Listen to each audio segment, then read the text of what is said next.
안녕하세요, 아이맨유입니다. 이 팀은 그냥 축구를 못하는 것 같습니다. 맨유가 리버풀을 상대로 무려 OT에서 3대0으로 완패를 당했습니다. 정말 총체적 난국이었습니다. 막지 못하는 방패와 뚫지 못하는 창, 이게 딱 맞는 비유가 아닐까 싶습니다. 마운트의 부상으로 인해 이번 선발 라인업에는 변화가 있었습니다. 지르크즈가 선발로 나왔고 아마드가 아닌 가르나초가 선발로 출전했습니다. 점유율은 왜인지는 모르겠으나 맨유가 근소하게 앞섰고요. 슈팅 수는 리버풀이 11개를 기록하며 맨유보다 3개를 앞섰습니다. 유효슛은 동일하게 3개를 기록했으나 스코어는 3대0을 기록했습니다.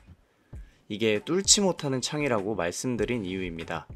전반전 장면을 함께 살펴보자면 경기를 시작하자마자 위기가 찾아왔습니다.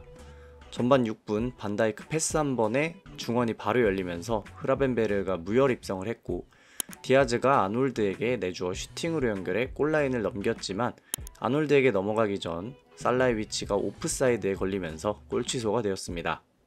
23분 맨유의 역습 찬스에서 가르나초가 레시포드에게 스루 패스를 넣어주는데요. 이 패스의 세기가 약해 상대 선수에게 미리 차단당하며 역습이 무산되었습니다. 역습 상황에서 아쉬운 패스는 또 있었는데요. 28분 맨유의 역습 상황에서 브루노가 왼쪽 레시포드를 보고 패스를 넣어주게 됩니다. 하지만 이 역시 상대가 먼저 차단해내며 무산되었습니다. 결국 이러한 찬스를 살리지 못해 선제골을 내어주게 되었습니다. 전반 34분 카세미르의 어이없는 패스미스 이후에 상대 역습이 시작되었는데요. 패스를 미리 차단한 흐라벤베르가 살라에게 내주었고 살라가 이를 크로스로 연결해 디아즈가 마무리했습니다. 이전에도 카세미르의 잔패스 미스가 조금 있었는데 결국 크게 사고를 일으켰습니다. 전반 41분 리버풀의 추가골이 터졌습니다. 이 역시 카세미로부터 시작되었는데요. 후방 빌드업을 시작하는 과정에서 카세미로가 볼을 받아 전진하려고 하자 디아즈가 바로 압박해 들어옵니다. 여기서 카세미로는 압박을 벗어나지 못하며 볼을 내주게 되었는데요.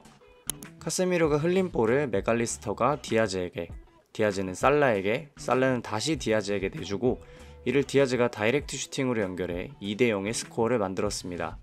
전반전은 초반까지는 괜찮은 모습이었으나 리버풀의 강도 높은 압박을 견디지 못하며 실점을 내주게 되었는데요. 이 때문에 볼 소유 자체가 안되니 공격도 안되는 모습이었습니다. 전반전에 맨유가 기록한 슈팅 수는 단 2개뿐이었는데요. 공격 시에 슈팅으로 연결되는 장면이 거의 없었으며 슈팅을 때리지 못하니 결국 볼 소유권을 잃게 되는 모습이었습니다. 애초에 맨유의 공격이 지공보다 역습에 포커스가 맞춰져 있기 때문에 골로 연결되지 않더라도 마무리 슈팅은 필요하다고 생각합니다. 후반전은 전체적으로 선수들의 멘탈이 나간 듯한 모습이었습니다. 전반전에 호러쇼를 보여준 카세미로는 결국 후반 시작과 함께 콜리어와 교체되었습니다.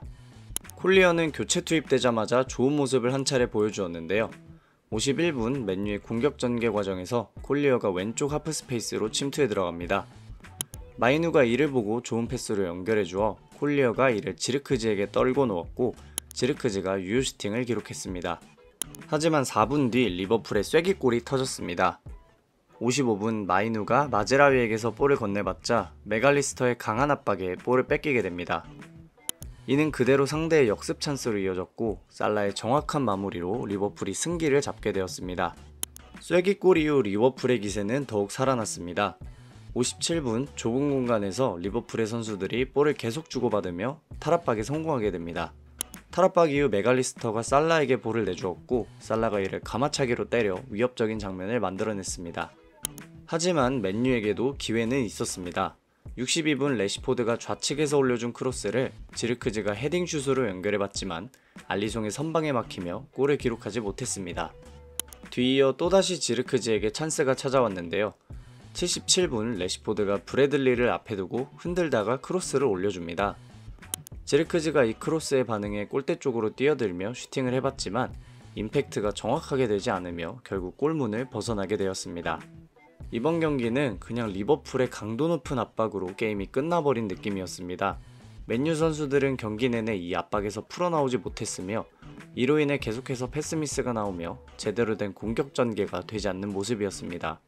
그나마 후반전에 크로스 플레이로 괜찮은 장면들을 만들기는 했으나 이마저도 알리송의 선방에 막히거나 빗나가며 결국 가장 중요한 골을 만들지 못했습니다.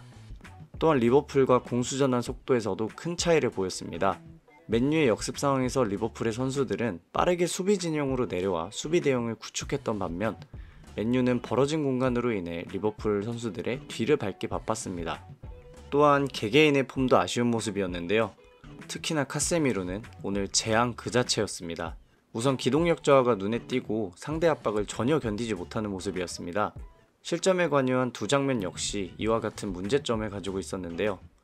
이는 전술적인 문제도 있다고 생각합니다. 빌드업 시의 테나흐는 3일 빌드업으로 카세미로가 혼자 수비도 해야 되고 탈압박도 해야 하며 전방으로 패스도 넣어줘야 하는데 이는 너무 많은 부담을 주는 것이라고 생각합니다. 또한 전방 압박 시에는 카세미로를 위로 올리면서 중원은 비게 되고 이 상황에서 상대가 역습에 들어가면 가뜩이나 기동력이 안 좋은 카세미로이기 때문에 결국 상대에게 빅찬스가 만들어지는 악순환이 반복된다고 느껴집니다. 물론 이번 경기가 카세미로만의 잘못은 아니지만 저점이 뜬 카세미로와 테나흐의 고집이 만들어낸 결과이지 않나 생각합니다. 그나마 오늘 수훈 선수를 꼽아보자면 더리우트를 얘기하지 않을 수 없을 것 같습니다. 주요 장면에는 넣지 않았지만 인상적인 슈팅 블락 장면도 있었으며 수비 장면 하나하나에서 자신이 어떤 선수인지를 보여주었던 경기였다고 생각합니다. 네, 이렇게 해서 EPL 3라운드 노스웨스트 더비 리버풀전을 리뷰해보았습니다. 3경기를 치룬 맨유는 현재 1승 2패를 기록 중인데요. 시즌 초반부터 분위기와 경기력 모두가 좋지 않은 상황입니다. 아마도 이번 경기를 보고 이네오스 사단도 생각이 많아지지 않을까 싶은데요. 향후 테나흐의 거취는 어떻게 될까요? 여러분의 의견을 댓글로 남겨주세요. 맨유는 다음 경기 사우스햄튼 원정길에 떠납니다. 경기는 9월 14일 토요일 오후 8시 30분에 킥오프 되는데요. 강팀의 조건이라고 한다면 약팀을 잘 잡아내는 것이라고 생각합니다. 과연 맨유는 다음 경기에서 사우스햄튼을 잡고 분위기 반전을 이룰 수 있을까요? 이렇게 늦은 시간에 이번 경기를 챙겨보신 맨유 팬분들 모두 고생 많으셨고요. 저는 꾸준히 맨유 소식들로 찾아뵙도록 할 테니 구독과 좋아요 한 번씩 부탁드립니다. 시청해주셔서 감사합니다.